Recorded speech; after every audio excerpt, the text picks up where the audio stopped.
Just keep going, just keep going up, just keep going, just keep going up. You can't turn back, you come too far, you can't give up, you work too hard. Just keep going, just keep going up, just keep going, just keep going up. You can't turn back, you come too far, you can't give up, you work too hard. Hello, scholars, and welcome back to another episode of Dissertation in 90 Days, the podcast that guides you through the intricate process of completing your dissertation with confidence and clarity. I'm Dr. J, and today we're discussing one of the cornerstones of your dissertation journey, research design. Your research design serves as the roadmap for your entire study. Without a solid and well-thought-out design, you risk moving in the wrong direction, wasting time, or, worst of all, conducting research that doesn't answer your research questions. And that's not something any of us want to deal with. Research design is more than just selecting a method. It involves a series of carefully planned decisions that affect how you'll collect data, how you'll analyze it, and how you'll interpret your findings. Whether your dissertation involves qualitative, quantitative, or mixed methods, your research design sets the foundation for everything. In this episode, we're going to break down the three main types of research design, how to choose the right one for your dissertation, and the factors you should consider to ensure it aligns with your research questions and goals. Stick with me, and by the end of this episode, you'll be better equipped to confidently design a research plan that moves your dissertation in the right direction. So, let's kick things off by discussing what research design actually means. Research design is essentially the blueprint for your dissertation. It maps out your research strategy, methodology, and approach, guiding every step of your data collection and analysis process. Without a clear design, you may find yourself overwhelmed or lost when it comes to making decisions about how to gather data, analyze it, or even understand what it all means. Your research design is driven by your research questions, those guiding lights that define what you're aiming to investigate. Once your questions are in place, the design gives you a clear plan for how to answer them in a systematic, rigorous way.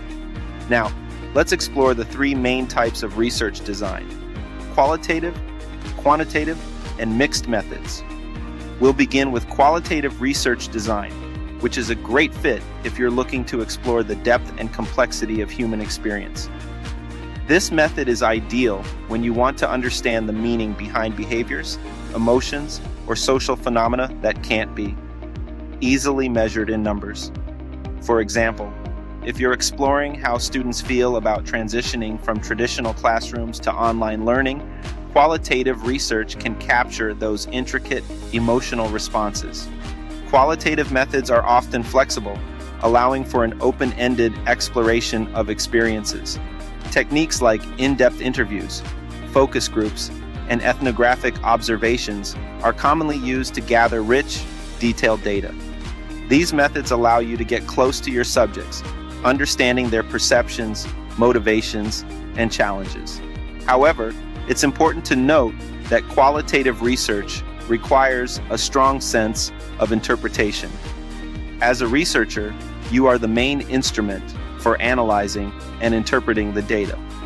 You'll need to engage in a process called thematic analysis, where you look for patterns or themes within the data and make meaning out of the responses.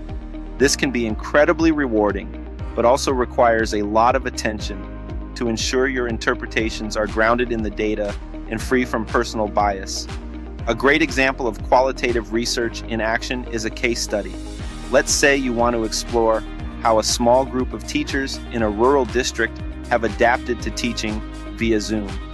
A qualitative case study would allow you to collect detailed data from interviews, observations, and possibly even video recordings of their lessons, helping you understand their unique experiences in ways a survey could never capture. Qualitative research excels at uncovering the why behind behaviors and decisions, but because the data is often more subjective and context-dependent, it doesn't always lead to generalizable results. That's why it's essential to clearly state the limitations of your qualitative approach when it comes to generalizing findings. On the other end of the spectrum, we have quantitative research design. This is the approach you'll want to take if your goal is to collect numerical data and test specific hypotheses. Quantitative research is typically more structured and is perfect for answering questions like how much, how often, or to what extent. For instance, if you're looking at how much time students spend on social media and how that impacts their grades, quantitative research will allow you to test that relationship in a measurable way. The most common quantitative methods include surveys, experiments, and secondary data analysis. One of the key strengths of this approach is that it provides statistical rigor. You can test your hypotheses using tools like regression analysis, t-tests, or ANOVA to determine if your results are statistically significant. But just because it's more structured doesn't mean it's easy. Quantitative research requires you to have a solid grasp of statistical tools and software like SPSS, Stata, or R. If you've never worked with these programs, be prepared to invest some time learning how to conduct your analyses correctly. You'll also need to pay careful attention to sampling, ensuring that your sample size is large enough to be statistically valid and that your sample represents the population you're studying. One potential downside of quantitative research is that it can sometimes miss the nuances of human behavior. Numbers alone don't always tell the full story, especially when you're studying complex social issues or human emotions. For example, a survey on student satisfaction may show trends in satisfaction scores, but it won't necessarily tell you why certain students feel the way they do. That's where mixed methods come in. If you want the best of both worlds, rich, in-depth insights from qualitative data and the measurable rigor of quantitative data, then mixed methods research is your go-to approach. This design combines both quantitative and qualitative techniques, allowing you to draw on the strengths of each.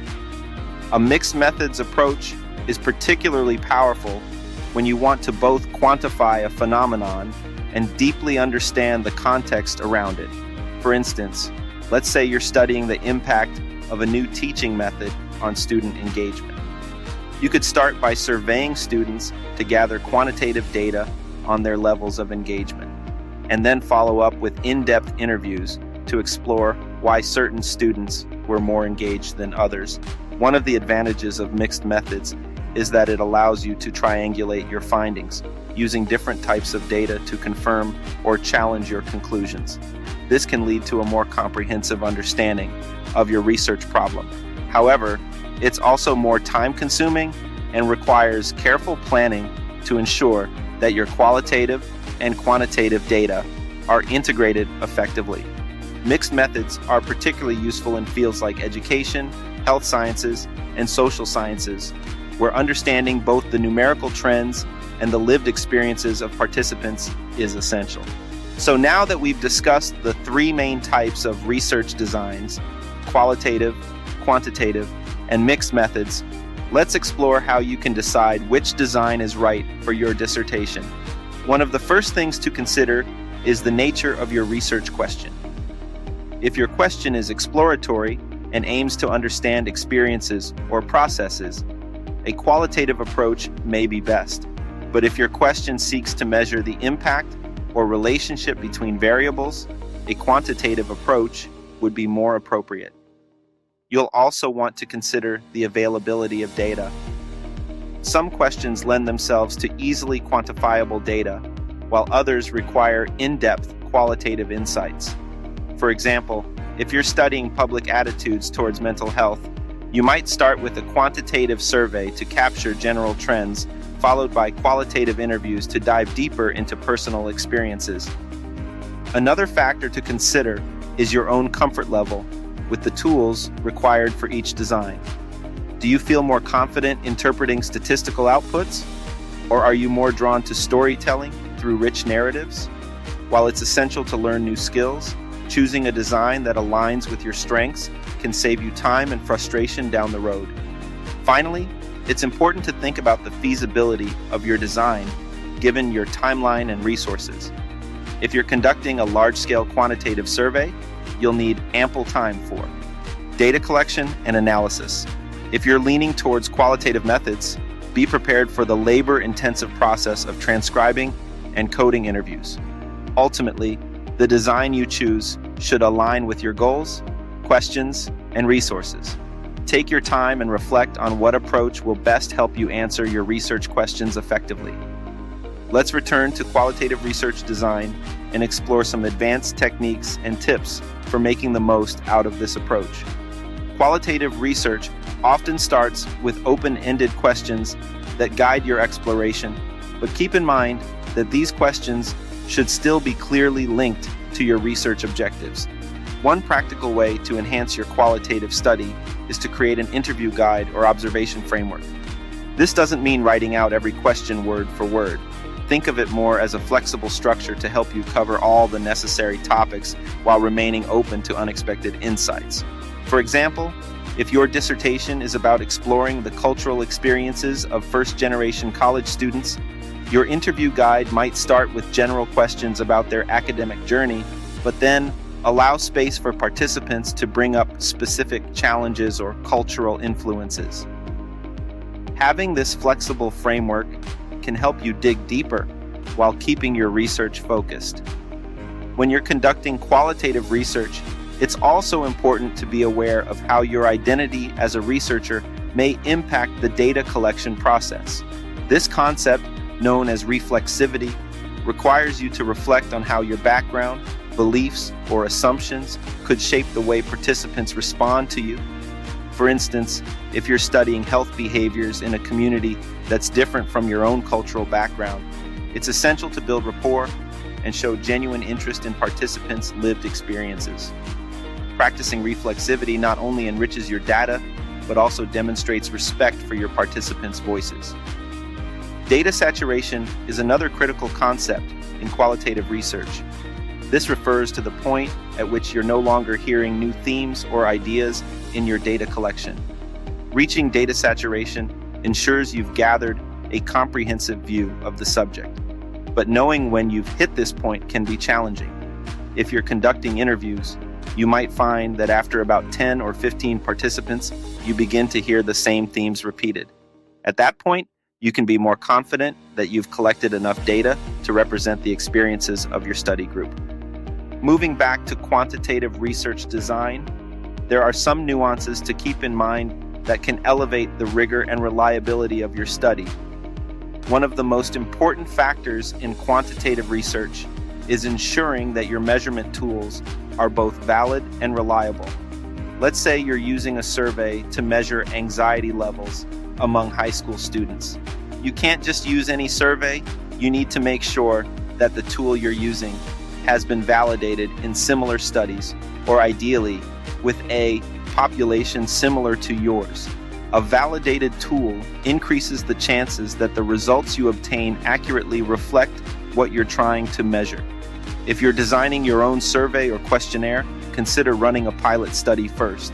This involves administering your survey to a small sample of people who are similar to your target group to test for any confusing questions, issues with length, or lack of clarity.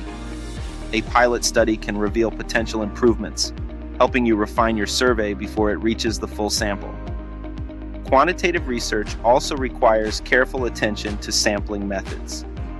Choosing a representative sample is crucial for ensuring that your results can be generalized to the larger population. Random sampling, where each member of the population has an equal chance of being selected, is ideal. However, it's not always possible. In cases where you can't use random sampling, you might opt for convenience sampling, selecting participants who are readily available, or stratified sampling, where you divide the population into subgroups and randomly sample within each subgroup. Let's look at an example.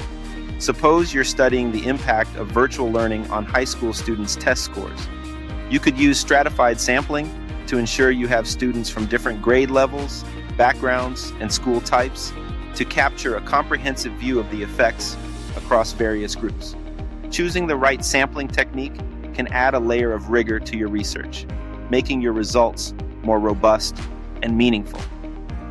Another advanced aspect of quantitative research is data analysis. While basic statistical techniques like means, medians, and correlations are valuable, more complex studies might require techniques like regression analysis, ANOVA, or even factor analysis to dig deeper into the relationships within your data. Many universities offer workshops on statistical analysis, so if you're unfamiliar with these methods, seeking additional training can strengthen your research. Now let's dive further into mixed methods, research design, which is a powerful choice if you're looking to answer both what and why questions in a single study. When designing a mixed method study, it's essential to decide on the order of your data collection. Will you start with qualitative data to gain insight and then develop a quantitative tool based on those findings? Or perhaps you'll collect quantitative data first and use qualitative methods to explore unexpected results? This choice can significantly affect the structure and impact of your research. For example, let's say you're researching the impact of online counseling on college students' mental health. You might start by distributing a survey that quantitatively measures changes in students' mental health over time. If you notice unusual results, like a significant improvement in one group but not others, you could follow up with interviews to understand the reasons behind these trends. Another consideration in mixed methods research is integration. How will you combine your qualitative and quantitative findings to create a cohesive story? You could use a strategy called triangulation, where you compare results from both data sets to see if they align or diverge. Alternatively, you might use embedded design, where one method supports the other. For example, quantitative data might be the core of your study, while qualitative data provides additional context or explanations for the numbers. With mixed methods research, you have the flexibility to adapt your study as you uncover new findings. However, this also requires a clear plan for managing and interpreting both types of data. Coding software like NVivo can help you organize qualitative data, while SPSS or Excel can manage your quantitative data. These tools are particularly useful in large studies where managing both data types can otherwise feel overwhelming. Mixed methods can be incredibly rewarding, but it's also the most complex design in terms of both execution and analysis. So, if you're considering this route, make sure you've allowed sufficient time to plan, collect, and integrate both types of data effectively. Choosing the right design often feels overwhelming, so here are some practical tips to help you make this critical decision with confidence. First, think about your research goals and what you're truly trying to discover. Are you aiming to explore new ground and understand the intricate how or why behind certain behaviors? If so, qualitative may be your best route. Are you aiming to test specific theories or determine statistical relationships? Then a quantitative design would make more sense. Next, consider your available resources and time constraints. Each research design requires different types of resources, be it access to participants, software, or skills.